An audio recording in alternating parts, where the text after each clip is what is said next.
Je vous montrerai un seul graphique qui est celui du nombre d'heures qui a été consacré par la télévision française au cours du mois de janvier 2012 aux candidats déclarés à l'élection présidentielle.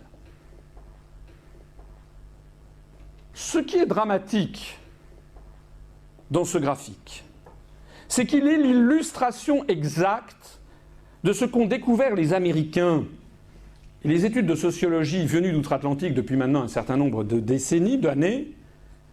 C'est qu'ils ont découvert qu'il y a une corrélation presque parfaite entre le nombre d'heures consacrées à un candidat et le nombre de voix qu'il recueille dans les urnes. Ça pose un vrai problème éthique.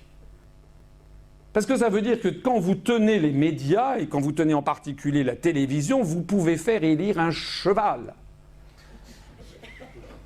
On peut faire élire une brêle complète si on arrive à le propulser constamment dans les médias avec des journalistes qui sont des journalistes de complaisance. Charles de Gaulle, aujourd'hui, n'aurait pas accès aux grands médias. C'était d'ailleurs ce qui s'est passé en 1940, c'est pour ça qu'il est allé à la BBC. Retrouvez nos analyses, nos propositions, adhérez ou faites un don sur upr.fr. Retrouvez-nous aussi sur Facebook pour partager des idées et participer au direct. Twitter pour suivre les réactions de François Asselineau au jour le jour. YouTube pour ne rater aucune de nos vidéos. Pour nous aider à rétablir la démocratie, poussez-nous, abonnez-vous, partagez.